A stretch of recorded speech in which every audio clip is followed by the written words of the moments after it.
warahmatullahi wabarakatuh. Alhamdulillahi rabbil alamin, wa bihi nasta'in ala umuri dunya waddin. Asyhadu an la ilaha illallah wahdahu la syarika lah, wa asyhadu anna Muhammadan 'abduhu wa rasuluhul karim. Allahumma salli wa sallim ala nabiyyina Muhammadin wa ala alihi wa ashabihi ajma'in. Amma ba'd. Rabbi shrah li sadri wa yassir li amri wa hlul 'uqdatam min lisani yafqahu qawli. Segala puji bagi Allah, kemudian salawat dan salam kepada Rasulullah, pada keluarga dan seluruh sahabat-sahabatnya. Bapak Ibu yang dimuliakan oleh Allah, insyaAllah, sebelum kita melangkah kepada pembahasan fadilah surat Taha, karena surat Taha terletak setelah surat Maryam, dan di minggu yang lalu kita sudah membahas tentang keutamaan surat Maryam.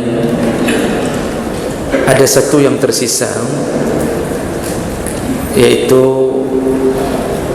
tentang sebuah iskal atau permasalahan, apakah benar surat Maryam dibacakan kepada ibu-ibu yang hamil. Karena ini dipraktekkan oleh sebagian orang, terutama ketika masa-masa mendekati kelahiran.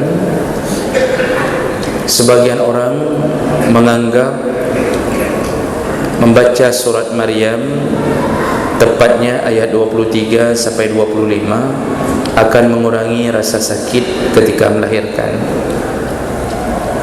Ini disesuaikan dengan kisah Maryam yang menahan rasa sakit lalu dimudahkan oleh Allah. Allah Subhanahu wa taala menyebutkan dalam surat Maryam ayat 23 25, fa'aja'aha al-makhadu,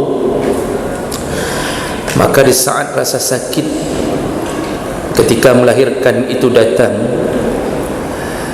maka Maryam menyandarkan dirinya ila jiz'in nakhlah. Dia menyandarkan dirinya, bersandar di pohon kurma. Qalat, lalu dia berkata, ya laitani mittu qabla hadha wa kuntu nasiyan mansiya. Ya Allah, seandainya aku bisa mati, seandainya aku meninggal sebelum kejadian ini terjadi, maka pasti aku akan dilupakan oleh orang banyak. Nah, jadi bahasa Maryam alaihissalam, seakan-akan Maryam tidak sabar dengan memohon kematian. Kalau kita buka tafsir, sebenarnya Maryam di sini bukan memohon kematian. Jadi bahasa dia, seandainya aku bisa mati sebelum kasus ini terjadi. Apa kasusnya? Dia difitnah bahwa dia telah berzina. Jadi bukan rasa takut untuk menghadapi masalah dan menghadapi musibah atau ujian dari Allah, tapi rasa penyesalannya kenapa fitnah itu jatuh kepadanya, sedangkan dia seorang yang selalu menjaga diri dari sentuhan laki-laki manapun, tapi fitnah berzina itu pula yang disebarkan kepadanya. Jadi beliau ini bukan berharap mati, karena dalam agama memohon kematian itu dilarang. Memohon kematian itu dilarang. Sampai hadis Nabi menyebutkan, kalau orang yang sakit tidak boleh dia mengatakan kepada Allah, ya Allah matikan aku. Tidak boleh, kecuali kalau dia berharap dan ingin menyelesaikan penderitaannya, yang dibolehkan dengan mengatakan, ya Allah, apabila kematian itu baik untukku dalam musibah ini, maka lakukanlah. Tapi apabila kesembuhan itu baik untukku, maka lakukanlah. Jadi yang minta mati tidak boleh. Tapi Maryam mengatakan seandainya aku bisa mati sebelum kejadian ini. Ini harus dipahami, bukan Maryam minta mati, tapi Maryam sangat-sangat menyesali tentang fitnah ini. Jadi yang dia takutkan maksiat ini benar-benar dianggap sebagai sebuah kebenaran.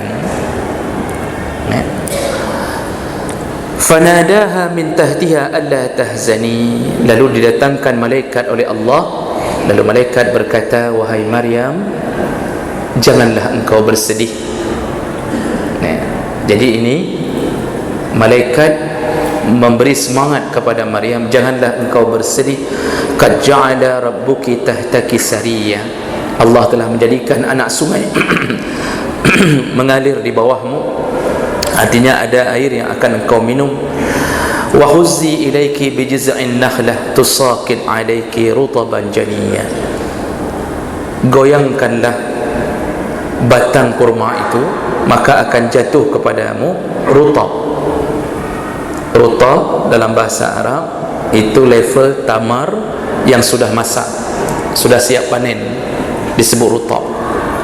Kalau masih muda ya, disebut kurmut, karena saya lihat ada yang jual kurmut selama ini. Kurma muda itu biasanya disebut balahun ya, rasanya seperti jambu putih ya. Nah, di atas itu disebut tamar. Kalau sudah masak siap panen itu disebut dengan rutab, sudah masak. Makanya Nabi Isa lahirnya di waktu panennya kurma. Dan panen kurma pasti terjadi di musim panas. Tidak mungkin kurma panen di musim dingin. Maka sebuah kebohongan besar orang-orang Nasrani menjadikan hari lahirnya Isa 25 Desember terjadi pada musim dingin, sehingga muncullah Sinterklas yang membawa kereta kuda di atas salju berbagi-bagi hadiah. Itu semua kebohongan yang nyata. Jadi Allah sudah jawab kapan lahir Isa, di musim panas, di saat panennya kurma, bukan di musim salju. Ayat ini dipercaya oleh sebagian orang kalau dibacakan kepada ibu hamil maka akan meringankan rasa sakitnya. Benarkah begitu? Bapak Ibu yang dimuliakan Allah, walaupun semua ayat baik, walaupun semua ayat kalau kita bacakan tetap ada hikmah, ada pahala, tetapi mengkhususkan ayat tertentu untuk dibaca pada perkara-perkara tertentu itu membutuhkan keterangan dari Rasulullah sallallahu alaihi wasallam, dari Allah dan Rasulullah sallallahu alaihi wasallam. Dan belum ditemukan keterangan bahawa ayat ini dibacakan kepada ibu hamil yang dalam persiapan untuk melahirkan. Jadi belum ada keterangan masalah itu. Karena orang kadang-kadang ada ilmu yang tidak diajarkan di bangku kuliah, namanya cocokologi. Itu asal takat laju, cocok-cocok takat laju. Pingin anak tampan, baca surat Yusuf, karena Yusuf tampan katanya. Padahal Adam lebih sempurna. Kenapa enggak baca surah Al-Baqarah yang cerita tentang proses penciptaan Adam? Mana lebih sempurna Adam dan Yusuf? Adam bukan hanya tampan, seluruh tubuhnya indah.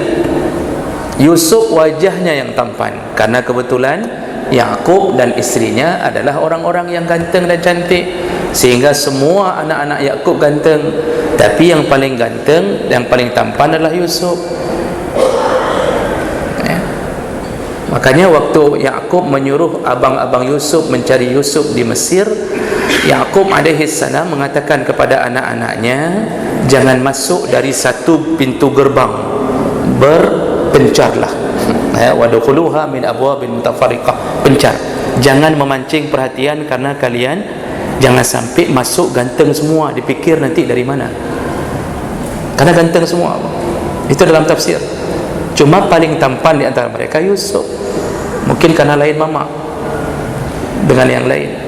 Apakah karena Yusuf tampan dalam cerita lalu kita bacakan surah Yusuf, anak kita bisa tampan? Jangankan itu, yang bernama Yusuf saja, ya laki mu'ah yang belum tentu seperti Yusuf. Jadi tidak ada hubungan, tidak ada hubungan. Jadi Bapak Ibu maka Allah Subhanahu wa taala, ini permasalahan yang perlu kita perjelas sedikit, karena Allah Subhanahu wa taala menyebutkan dalam surat Ali Imran ayat 6, huwallazi yusawwirukum fil arham kaifa yasha. Allah lah yang membentuk keadaan janin di dalam rahim sebagaimana yang diinginkan Allah. Jadi Allah yang buat, yusawwir, Allah suka-suka Allah bentuk.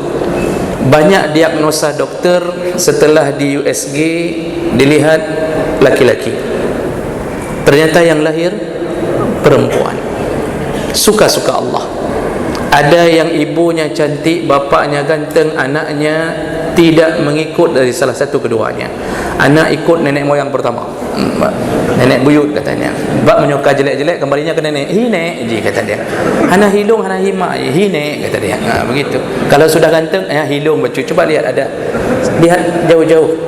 Lihat lama-lama, jangan jauh. Jauhnya sampai 2 kilo. Coba lihat, pasti mirip saya kata dia. Begitulah manusia. Jadi tidak ada keterikatan antara satu ayat yang sedang menceritakan kelebihan seseorang lalu dibacakan pada orang lain, kecuali didukung oleh keterangan dari Allah dan Nabi sallallahu alaihi wasallam. Baik, itu sekedar penutup yang belum selesai di surat Maryam. Nah, setelah surat Maryam kemudian surat Taha. Surat Taha ini saya hanya menemukan 2 hadis yang bisa dipertanggungjawabkan tentang cerita di balik hikmah surat Taha atau kelebihan surat Taha.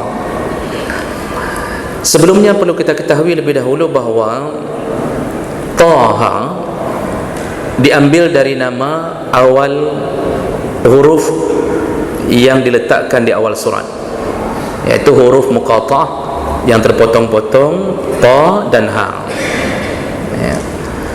Surah ini terdiri dari 135 ayat dan turunnya di Mekah. Surah ini berbicara tentang bagaimana Allah memberi semangat kepada Rasulullah dalam dakwah,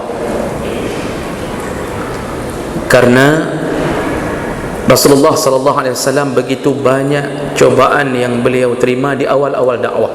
Jadi surat Taha ini berada di awal-awal kenabian. Rasulullah sallallahu alaihi wasallam tidak ada daya pada waktu itu. Jadi awal-awal suruhan Allah untuk berdakwah, Rasulullah dengan jumlah yang masih sedikit.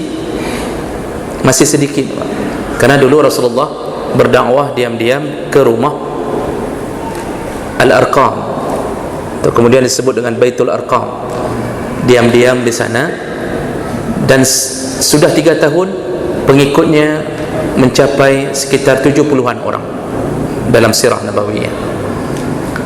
Nah, di saat itu serangan dari orang-orang kafir ketika Rasulullah mulai menampakkan dakwahnya. Setelah 3 tahun Allah suruh untuk berdakwah secara terang-terangan dalam surah Al-Hijr ayat 94. Mulailah Rasulullah berdakwah, dan di saat itulah Rasulullah mendapatkan balasan serangan balik yang luar biasa. Sahabatnya dipukul, disiksa. Yasir dan Sumayyah, pasangan suami isteri, begitu saja dibunuh oleh Abu Jahal. Bahkan Abu Jahal memasukkan tombak ke kemaluan Sumayyah untuk membunuh syahidah pertama dalam Islam, lalu baru disusul dengan membunuh suaminya.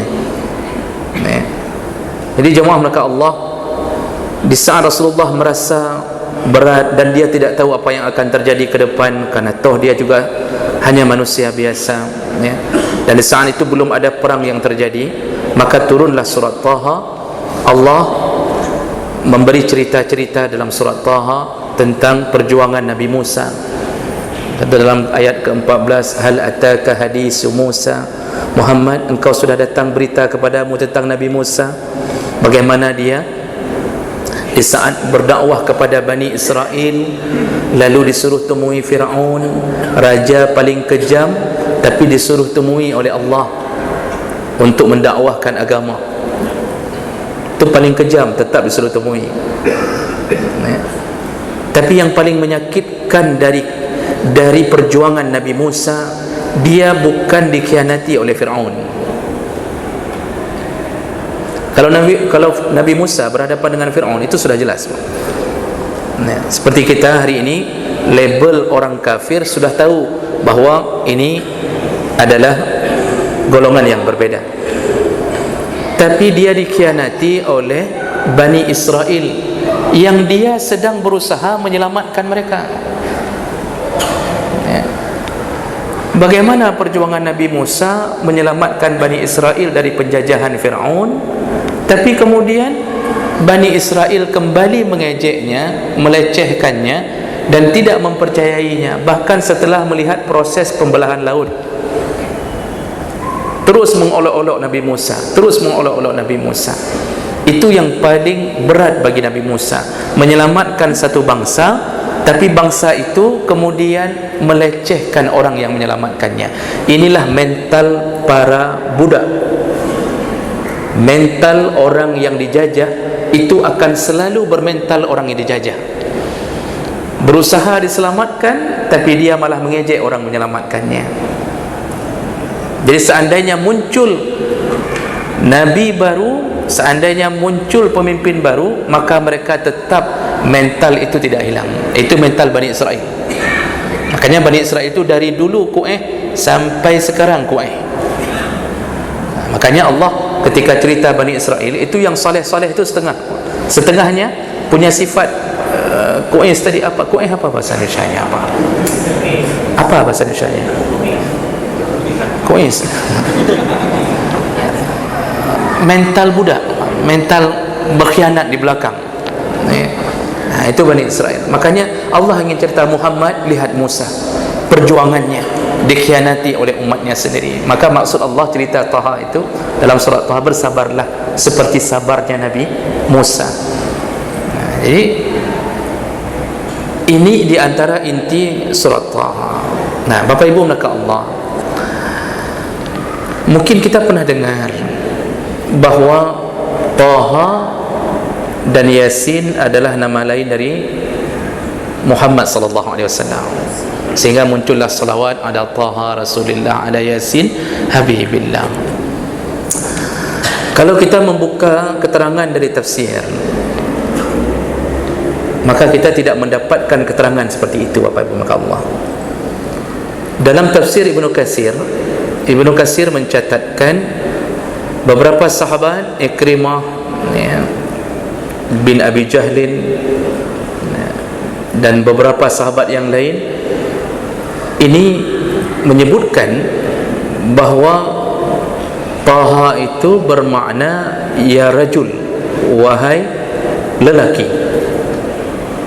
Jadi mereka mengatakan diambil dari saduran bahasa, saya lupa dari bahasa apa diambil. Taha artinya ya lelaki, wahai lelaki. Itu satu pemahaman dari sahabat. Dalam tafsir Ibnu Katsir juga disebutkan, ada yang berpendapat dari sebahagian kalangan sahabat, Taha itu bermula dari ketika Nabi waktu awal-awal salat. Jadi Nabi ketika di Mekah, dalam sirah disebutkan, beliau waktu sudah ambil salat Isra Mi'raj, tapi belum disuruh oleh Allah untuk disuruh kepada umat, belum ada perintah aqimus salat, tapi ada yang mengatakan berlaku bagi beliau.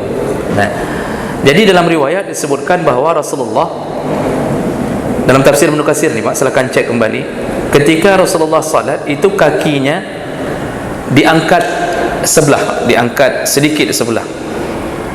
Apakah mungkin karena Rasulullah selalu merasa bahawa dia hamba Allah, kerana dia ingin lelah di hadapan Allah. Disitulah dikatakan bahawa turunlah surat Taha yang bermakna Ta ya Muhammad, artinya injakkan tanah kakimu wahai Muhammad. Ta ya Muhammad, injakkan kakimu ke tanah wahai Muhammad. ma anzalna 'alaikal qur'ana litashqa. Ayat keduanya, ma anzalna 'alaikal qur'ana litashqa. Kami tidak menurunkan, aku tidak menurunkan Al-Quran ini untuk menjadi sengsara bagimu. Artinya tidak perlu engkau menyengsarakan diri dengan mengangkat kakimu. Itu juga ada tafsir yang mengatakan itu. Jadi wallahu alam, sepertinya tidak ditemukan keterangan khusus bahawa Taha dan Yasin adalah nama Nabi Muhammad sallallahu alaihi wasallam. Wallahu alam. Itu yang kita dapatkan. Ada satu keterangan yang menyebutkan dulu bangsa jahiliyah punya rumus menghitung huruf hijaiyah, menghitung huruf-huruf. Wallahu alam bagaimana rumusnya saya tidak tahu detail, tapi yang saya dapatkan bacaannya, misal contohnya kalau alif bernilai 5, kalau ba bernilai begini dan seterusnya. Nah, ketika dijumlahkan antara jumlah huruf ta dan ha, itu berjumlah 14. Dan 14 adalah hari awalnya bulan purnama. Lalu dicocokkan dengan kalimat tala'al badru alaina. Telah muncul al-badar, telah muncul bulan purnama kepada kami. Maka dicocokkanlah yang tala'al badru itu yang dimaksudkan oleh Rasulullah. Maka cocok dengan bilangan huruf antara ta dan ha. Ada yang mengatakan seperti itu asal muasal kenapa Taha disebut dengan Muhammad sallallahu alaihi wasallam. Jadi wallahu alam, itulah keilmuan sekitar masalah ini tentang penamaan Taha. Nah, Bapak Ibu yang dimuliakan Allah Subhanahu wa taala, di antara fadilah surat Taha yang bisa kita ungkapkan melalui dua hadis. Yang pertama, surat Taha ini termasuk surat yang disebutkan oleh Ibnu Mas'ud surat-surat pertama yang dihafal dan diamalkan oleh para sahabat. Berdasarkan hadis anna Ibnu Mas'ud an Abdullah bin Mas'ud radhiyallahu anhu qala,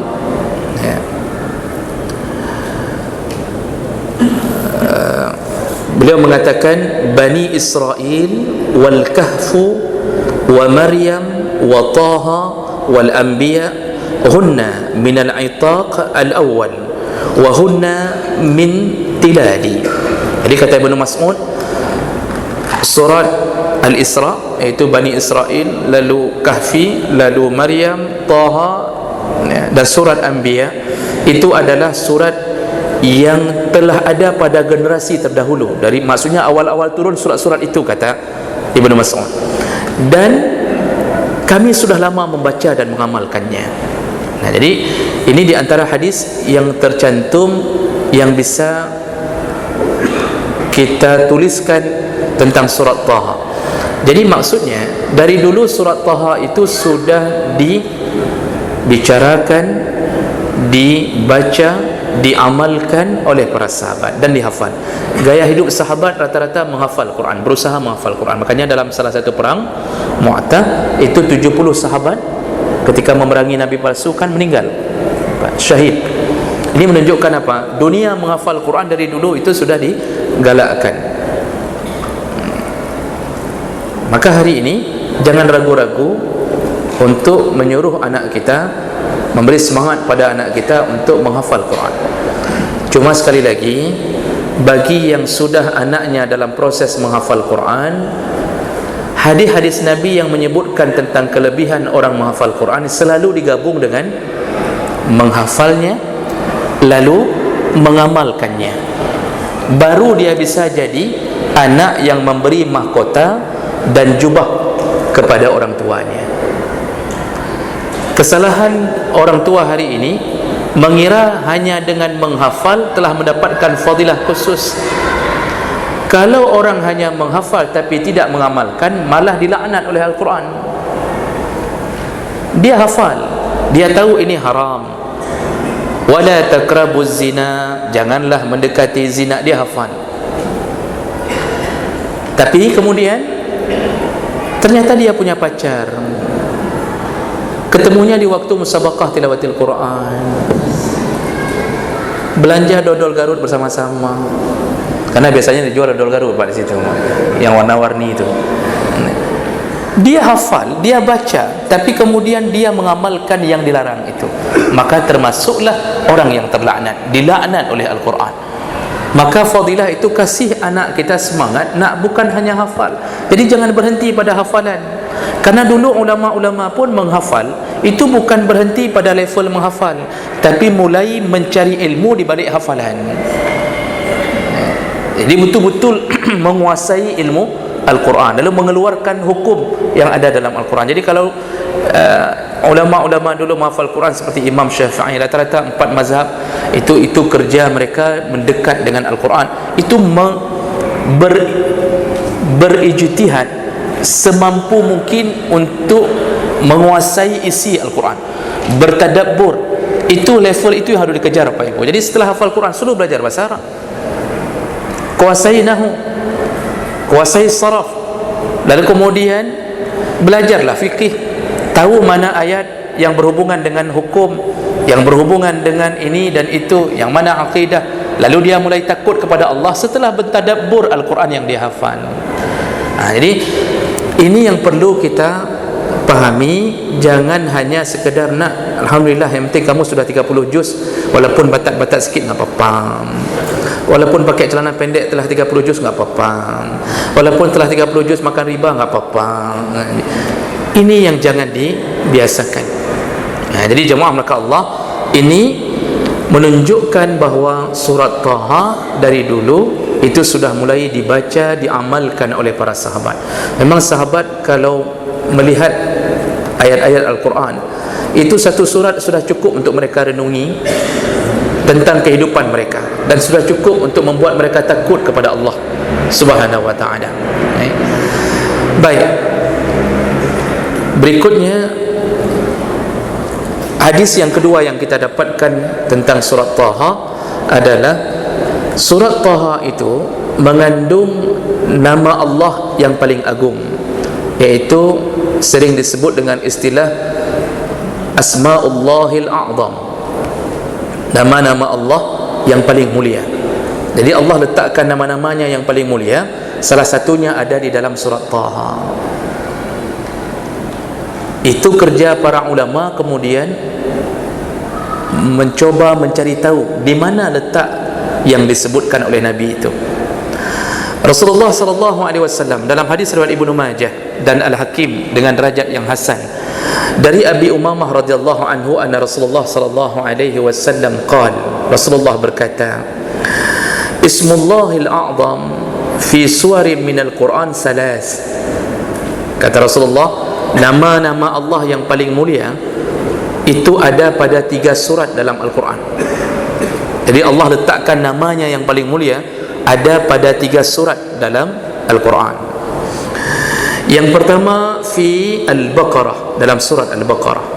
Yang kedua fi Ali Imran, dalam surat Ali Imran. Dan yang ketiga wa Taha, dalam surat Taha. Nah, ini kemudian diperjelas dalam hadis yang lain dengan riwayat yang berbeda, juga dengan derajat yang hasan. Setelah Rasulullah menyebutkan itu, faltamastuha, yang meriwayatkan hadis ini, yang mengeluarkan hadis ini pertama dari Abi Umamah, yaitu Qasim bin Abdurrahman Ad-Dimashqi.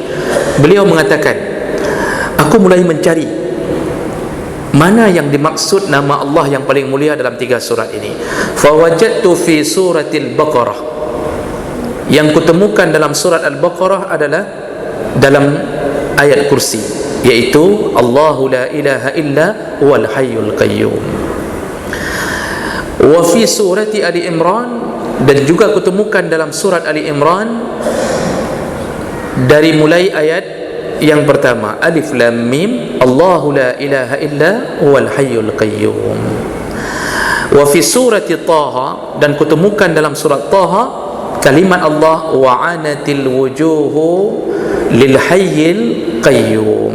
Nah, ternyata ketika dicari, maka nama Allah yang mulia itu berpusat pada kalimah huwal hayyul qayyum. Allahu la ilaha illa huwal hayyul qayyum. Jadi kalau kita lihat Bapak, waktu membicarakan tentang nama-nama Allah yang paling mulia, Itu perbezaan cara menentukan nama yang mana lebih dahulu. Itu ada lebih 60 pendapat. Tapi yang paling banyak disepakati, pilihan pertama nama Allah yang paling mulia adalah Allahu. Nama Allah di antara semua nama yang paling mulia adalah Allahu. Jadi ini tidak ada khilaf di dalamnya. Nah, kemudian baru urutan kedua sambungannya Al-Hayyul Qayyum, yang maha hidup, maha berjaga, artinya tidak pernah tidur. Dan ini pernah disebutkan oleh Nabi SAW dalam hadis riwayat Tirmizi, Abu Daud, Nasa'i, Ibnu Majah dengan derajat yang sahih. Disebutkan dalam Sahih Ibu Abu Daud, Rasulullah SAW diceritakan oleh Anas annahu ma'a Rasulillah SAW jalisan. Pada suatu hari Anas sedang duduk bersama Nabi SAW. Wa rajulun yusalli, lalu ada seseorang yang salat di dekat Nabi SAW. Summa da'a, lalu kemudian dia berdoa setelah salatnya. Apa katanya? Allahumma inni as'aluka bi anna lakal hamdu, la ilaha illa anta al-mannan badi'us samawati wal ard ya zal jalali wal ikram ya hayyun ya qayyum.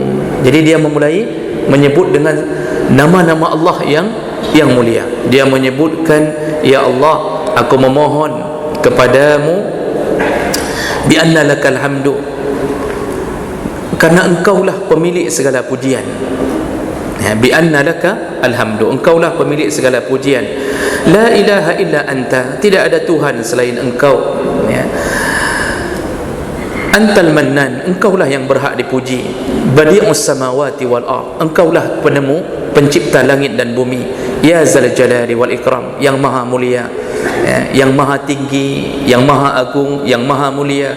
Ya hayyun ya qayyum. Dia mengulangi doa itu.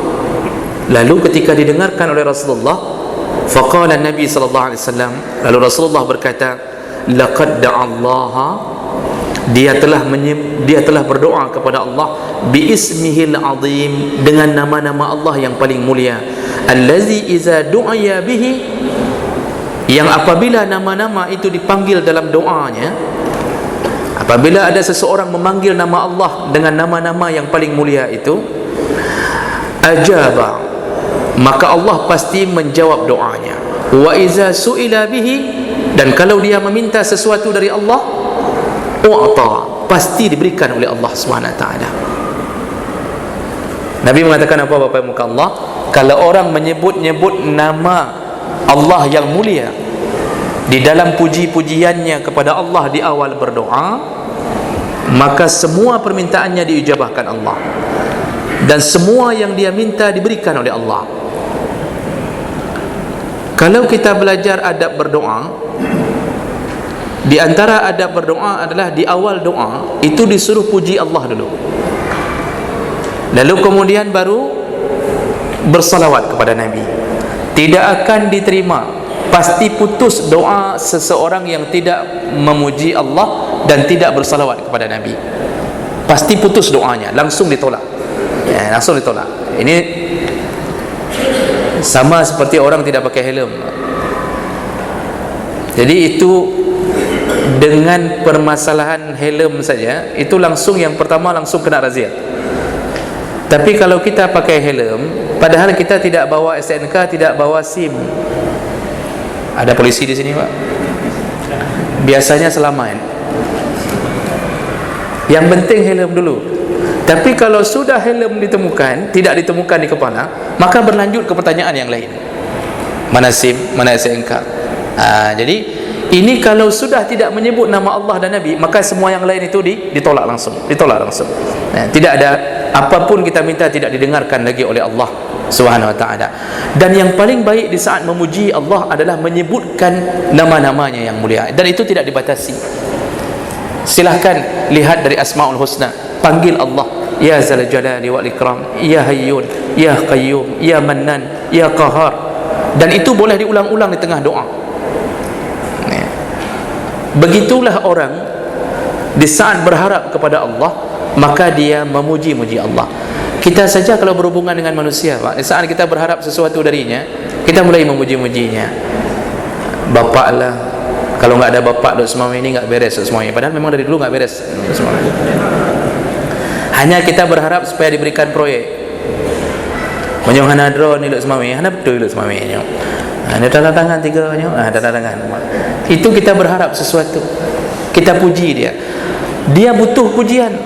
Manusia butuh pujian. Dia butuh dukungan. Tapi Allah tidak butuh kepada pujian kita. Allah tidak butuh pujian kita. Kita memuji 1000 kali pun tidak merendah, tidak meninggikan derajat Allah, karena Allah sudah tinggi. Wa huwal aliyul kabir. Kita tidak pernah memuji dan kita mencela Allah, tidak menurunkan derajat Allah sama sekali. Jadi yang puji-puji itu untuk siapa? Untuk kita. In ahsantum ahsantum li anfusikum. Kalau engkau berbuat baik, maka baik itu kembali kepadamu, bukan kepada Allah Subhanahu wa taala. Nah, Bapak Ibu yang dimuliakan Allah, berarti dalam surat Taha ternyata juga ditemukan di antara 3 surat yang memuat nama-nama Allah yang paling mulia. Dan ini bisa kita ambil manfaat.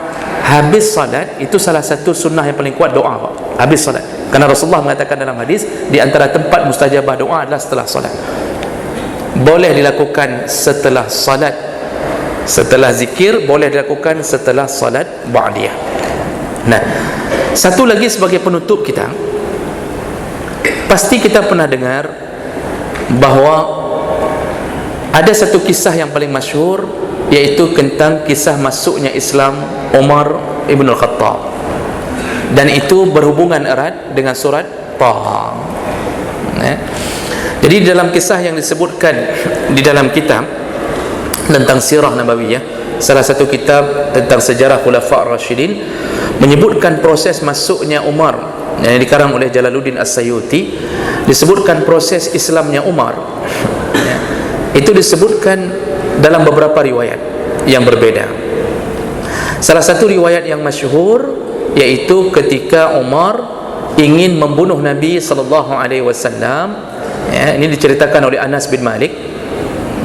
Umar ingin membunuh Nabi, lalu kemudian berjumpa dengan salah seorang dari sahabat yang bertanya, kemana engkau ingin pergi? Ingin membunuh Muhammad. Lalu dia berkata, orang itu berkata, kalau engkau bunuh Muhammad, bagaimana engkau bisa selamat dari Bani Hashim dan Bani Zuhrah? Artinya keluarga besar Nabi sallallahu alaihi wasallam. Lalu Umar berkata, aku tidak peduli. Dan akhirnya ketika dia mau maju terus, orang ini berkata, Umar, engkau uruskan Muhammad, apakah engkau tidak tahu bahwa adikmu sudah mengikuti agama Muhammad? Disitulah terbakarnya hati Umar.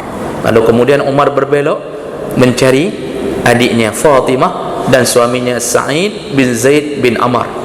Dan ketika Umar datang, ternyata salah seorang sahabat yang sudah duluan masuk Islam, yaitu Khabbab bin Al-Arad, sedang mengajarkan adiknya Fatimah dan suaminya Al-Quran. Dan ketika Umar datang, dia mendengarkan ada suara-suara orang sedang mengajarkan sesuatu. Dia tidak faham apa itu. Lalu ketika dia masuk dan dari dalam sudah tahu Umar di luar, segera mereka menyimpan lembaran-lembaran Al-Quran itu. Dan ketika Umar masuk, dia bertanya, suara apa tadi? Lalu mereka mengatakan, tidak ada, kami hanya sedang berbicara saja. Nah, Umar mengatakan, aku tahu kalian telah masuk Islam, telah mengikuti agama Muhammad. Sekarang kasih tahu aku apa yang kalian sedang lakukan. Maka dinampakkanlah lembaran itu. Ketika dia lihat, langsung dia bereaksi. Dia meloncat ke arah adiknya dan memukulinya berulang-ulang. Suaminya mencoba membela, suami-suaminya ditakar oleh Umar. Karena pada waktu itu Umar dikenal memang sebagai premannya kota Mekah. Itu pasar Uqas. Kalau sudah Umar ikut perlombaan, baik pedang maupun berkuda, tidak ada yang bisa yang menang lain. Makanya Rasulullah pernah berdoa kepada Allah Subhanahu wa taala, memohon kepada Allah, Allahumma a'izzil Islam bi ahabbi hazaini rajulain. Ya Allah, muliakanlah Islam dengan 2 orang laki-laki ini. Artinya masukkan Islam di antara 2 laki-laki ini, yaitu bi Abi Jahlin atau bi Umar bin Al-Khattab. Ya Allah, masukkanlah Islam, berilah hidayah, kalau bukan Abu Jahal, Umar bin Khattab. Jadi dua orang ini Pak sangat disegani di Makkah. Dan ternyata kejadian itu ketika dia sudah pukul adiknya, tercampak kertas itu kembali, lalu dia seperti terpancing untuk melihatnya, dan mulailah dia membaca, dan seluruh ahli sejarah menyebutkan yang dibaca adalah surat Taha dari 1 sampai 14. Disitulah Umar lalu bergetar, dan kemudian langsung dia bertanya ke adiknya, bagaimana aku bisa menemui Muhammad? Khabbab bin Arad ketika muncul pertanyaan dari Umar bin Khattab, bagaimana aku bisa menemui Muhammad, dalam keadaan dia bergetar setelah melihat lembaran itu, disitulah Khabbab berkata, wahai Umar, Allah telah mengabulkan doa Muhammad sallallahu alaihi wasallam. Jadi dia sudah ada menangkap gejala Umar akan segera masuk Islam. Nah, kemudian dia datang dan bertemu dengan Hamzah di depan rumah Nabi. Lalu Hamzah berkata, kalau tujuannya, jadi yang berdiri di depan rumah Nabi adalah Hamzah dan Talhah, dan ada beberapa yang lain. Hamzah berkata, seandainya dia mensentuh Nabi Muhammad, sungguh bagiku kecil untuk membunuh Umar. Jadi Hamzah lebih reman lagi, tapi mentalnya paling reman. Tapi kekuatan pada Umar. Alhamdulillah akhirnya Umar mengucapkan syahadat. Itu riwayat pertama yang paling masyhur. Ada riwayat sedikit, cuma setengah menit saja. Ternyata ada riwayat lain, itu yang paling masyhur.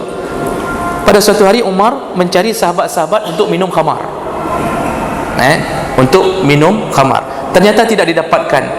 Ternyata sebahagian sahabat yang sering minum khamar sudah mendengar tausiah Nabi di depan Kaabah. Ketika Umar cari, Nabi sedang memberi tausiah depan Kaabah. Lalu Umar diam-diam menyelinap di antara sahabat-sahabatnya yang sering minum khamar, dan dia mendengarkan khutbah Nabi. Disitulah dia tersentuh, menangis, dan lalu mengikuti Nabi dan memohon kepada Nabi untuk mengislamkannya. Itu riwayat itu juga disebutkan. Jadi bukan satu-satunya riwayat yang kita dengarkan tadi. Nah, inilah yang bisa kita ceritakan tentang fadilah surat Taha, dan semoga ini menjadi manfaat bagi kita untuk lebih mendekat kepada Al-Quranul Karim. Subhanakallahumma bihamdik, asyhadu an la ilaha illa anta, astaghfiruka wa atubu ilaik. Wassalamu alaikum warahmatullahi wabarakatuh.